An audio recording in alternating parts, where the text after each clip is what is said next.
In our third episode,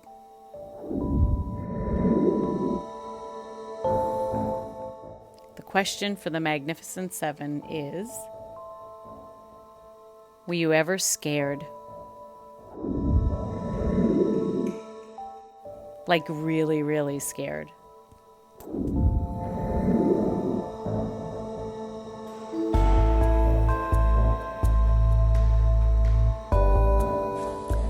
So was I ever scared on the trail? I'm going to be honest and say no. I think you're wary, but I wouldn't say scared. But again, the two areas I just want to share and make sure you all think about and are prepared for.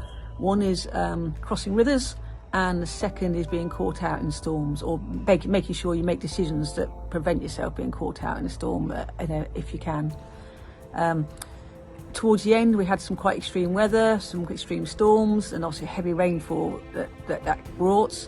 You really got to try and make sure you do not get caught out on an open ridge when it's thunder and lightning, and think about where you camp, and that you look above you and make sure you're not over some sort of dead wood that's potentially at risk of falling on you in the night. So just be wary, plan, look at the weather. Check the weather if you can, if you've got the connectivity to do so, and then make sensible decisions. A lot of the storms came in sort of mid-afternoon-ish, so again, start your day early, try and get to your shelter or campsite early, so then if the storm comes in, you're all tucked up, sorted in your tent or in your shelter. River crossings, again, we had some challenging river crossings. We were there for high water levels in Maine. Really important, I think, at this stage, you buddy up and you really look out for each other. A couple of times, we took a while to work out where best to cross. At one point, myself and Frizzle took about 45 minutes to cross, just to find somewhere where we were both safe and happy to do so. But it's better to take 45 minutes. That is nothing in the scheme of your life. The water levels rise and fall really quickly. So if you have to, you've got everything you need. You can sleep. If you have to camp out by the river and wait for it to be safe to cross, by the next morning the levels may have gone down. And always ask people who may be coming the other way for advice, but don't necessarily think that you can cross the same river that they can, or you may not know exactly where they crossed and how they did it. So do a little bit of research, and if in doubt, play it safe. So you might be wondering if I had any really scary moments while I was out on the Appalachian Trail. And to be honest, I had one or two that stuck out. I think the first one was just south of Erwin, Tennessee, coming in. I think it was 9 degrees that morning when I woke up at 6 a.m. and 14 miles getting into town. I didn't realize that, how challenging it was going to be without water. My water bottles froze overnight, and it was quite a challenge. It happened to a lot of people. Filters froze. So getting in there, that was my first experience with the cold. And then up north, Franconia Ridge, it was probably a precursor to a later experience I had on Baldpate, but it rained going up the trail to Franconia Ridge that day, and by the time we had gotten to the ridge line itself, I think it was a little haystack, the rain had come down and the temperatures had dropped to about somewhere in the 30s. It was extremely windy, and the visibility just went probably 150, 200 feet in front of us. Maybe at times less than that as the clouds were pushing across. And I didn't have any winter gear. I made a choice to lighten my load, to ease my knees up. My right knee was giving me an issue once in a while, and I started to get cold. The minute I would stop walking, I was definitely cold, but my rain gear had soaked through, and I just couldn't wait to get down off that ridge line. And I did a pretty good job of holding it in, and it didn't really ring true to me on how dangerous or how scared I was until I got to the Garfield shelter, and I had no clothes to get into. All I had was my hiking clothes, So pretty much I got in my bag, stripped down in my bag, and just stayed in my bag. And while I was in there up on the top deck, a day hiker came in who had early onset of hypothermia, lost.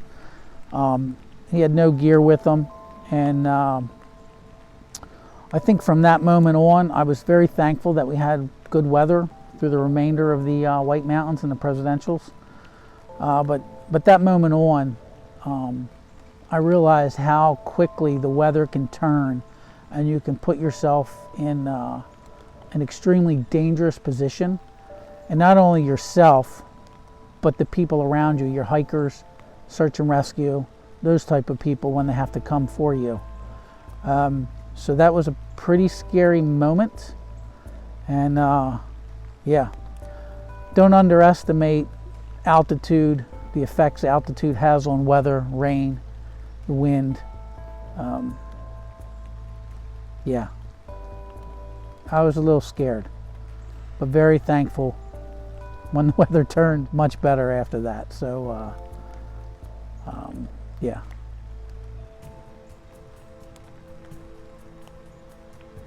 There was another moment that I had where I was pretty frightened, scared. It was storming, raining, lightning, big lightning storm, and just came through Mahoosuc Notch, came up the arm the day prior, and actually, I think it was the same day.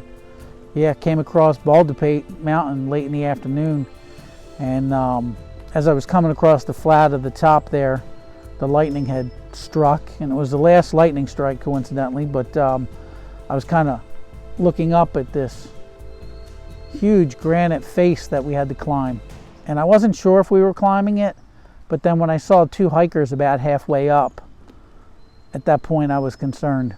It looked really steep, and when I got there, they were waving down towards me, and turns out it was one of them was Little Engine and her hiking companion. I forget the gentleman's name, but yeah, I was pretty frightened about going up that. It was steep. It was on an angle, these ledges that you had to climb up over, and I remember there was this black moss. It was very slippery, and I was basically solo. I had seen them come up over the top of the mountain, and I thought they were gone. And I'm afraid of heights. I got to be honest. Not the actual fear of heights, but probably the fear of falling from a height.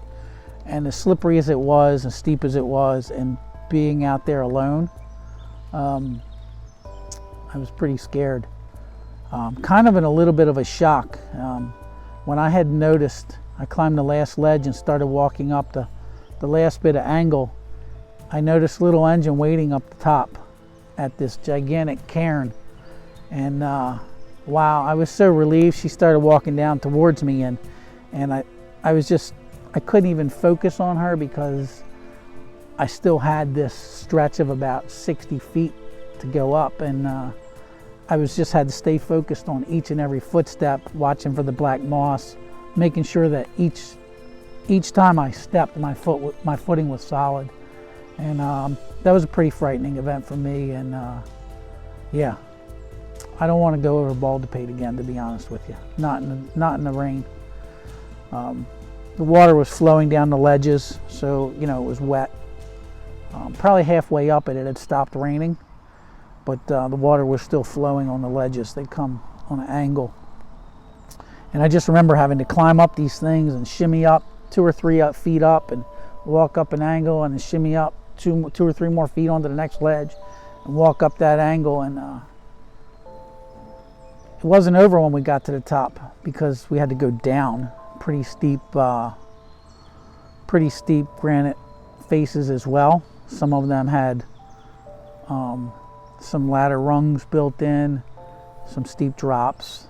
A couple times I slid coming down, but it was very helpful to have Little Engine. She walked with me the rest of the time into the shelter. So that was a relief sometimes, just to have a hiking companion in those inclement weather situations. Much more safe.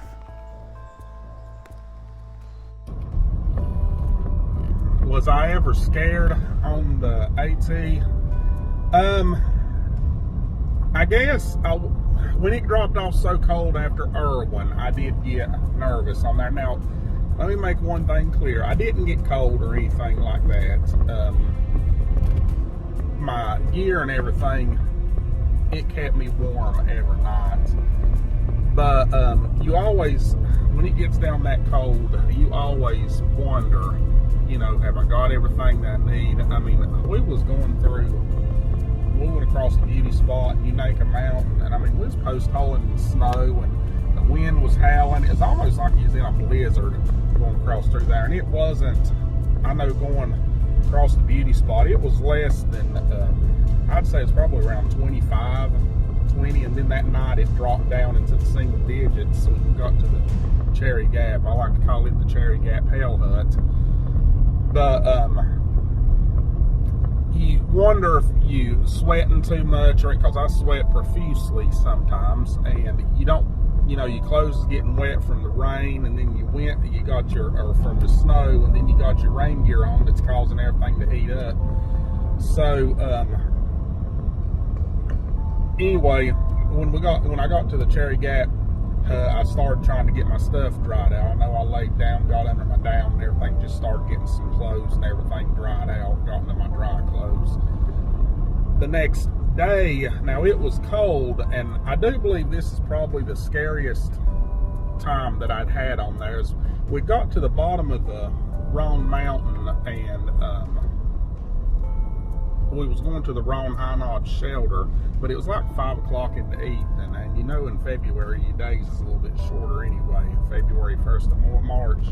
So we started up, and we was only about maybe halfway up by the time the sun had set. So when the sun went down and it got dark, we were still walking in snow, and going across them ice patches. Now, I didn't take ice cleats with me or any type, I didn't take any of that. I didn't see the need for it. And if I had it to do all over again, I probably wouldn't do it again.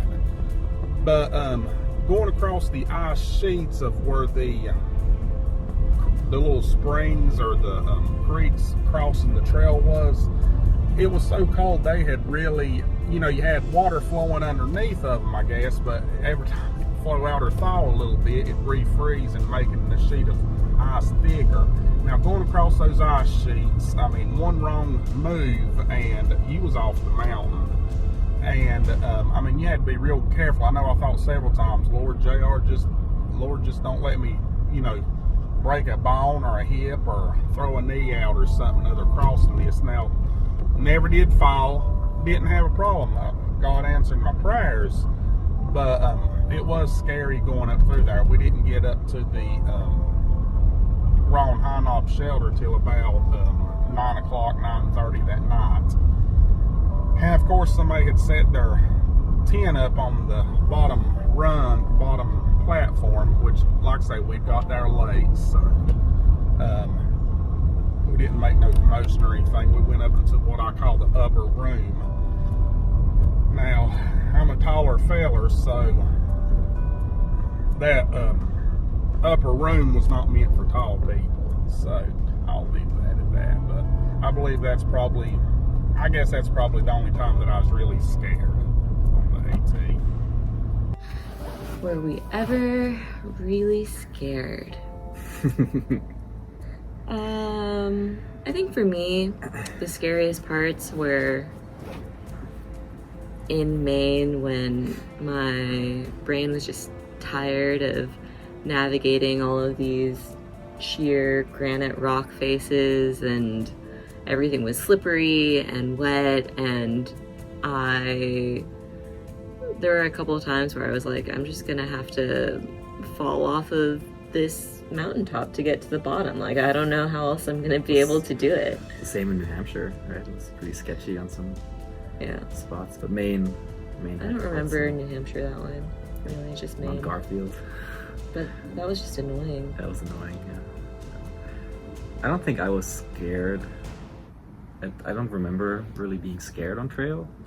I think there was this one moment with the animal encounter that we had where we were sleeping in a tent in Pennsylvania, and it was, I think, 2 a.m. or something, and something started sniffing on my head and chattering with its teeth. And I kind of woke up with that, and I was like, whoa, what's going on here? And then it was something huge, and it suddenly moved away, and I very fast opened the tent to try to see it, and it was some buck or like a really big deer. And yeah, that was just kind of like a wow, yeah, we're actually really just protected by this little thin layer that we sleep underneath. So Yeah. I guess there's also a couple times in Pennsylvania where you step on the trail somewhere and then 1 second later you see like a huge snake the rattlesnakes. 1 foot away, or not even the rattlesnake. It's like that instinct where I was like, I understand Indiana Jones. I mean, I felt like all my limbs would go out and I'd kind of jump in the air. Like, Yeah. That's how I felt with just the rattlesnake. a when gut we reaction. Suddenly heard the Yeah. But I mean, I was never afraid from like people Yeah. or anything like that. Yeah. As far as being scared on the trail, probably the most scared I was the day we went up Franconia Ridge. And we went up Franconia Ridge in not so nice weather. In fact, it was probably 30-mile-an-hour winds, 30-degree wind chill, rain blowing at you sideways. And yeah, that day I was like, I don't know if I should be up here right now. I cried a little bit. Said a couple prayers, but I made it. We ended up saving a day hiker's life that day because he got lost and turned around up on that ridge. So if you're not preparing, you take it lightly, you could be in a very scary situation. But I'm glad I had the group around me, and we made it through all right. I had 2 moments that jump into my mind when I was really, really scared. One of them was camping just out of Hot Springs one night. It was bitter cold, bitter cold. And it was me, cup of tea, Chief, Scout, and Tank. Scout and Tank were in the shelter, and Chief, cup of tea, and myself pitched our tents in the snow. That night I was convinced that there was a bear outside my tent. I was absolutely 100% convinced that there was a bear bustling about in the woods and around my tent. Only to find out the next morning that it was bunnies, because there were bunny footprints all around my tent. Let me tell you, I was so scared. I was praying, and I just couldn't understand why nobody else was awake besides me with all that noise, and it ended up being bunnies. Let me tell you, I felt like a fool after that. But the most terrifying experience was being up top on Mount Pleasant during a lightning storm. I've never been more terrified of anything in my life, and that was probably the most scared that I was on my entire through hike. I would say the night with the bunnies was maybe number 2, and then my third scary experience would be river crossings in Maine. They were really scary. But the most terrified I ever was the lightning storm on top of Mount Pleasant in Maine after crossing the Kennebec River and going through Caratunk. That was the most terrifying moment of my through hike, because it was an exposed area, not fully exposed, but it was up high. Literally the storm was right over my head and the lightning was all around me, and I was alone in a torrential downpour trying to get off that mountain as fast as I could without hurting myself. So that was my most terrifying moment, where I was really, really scared.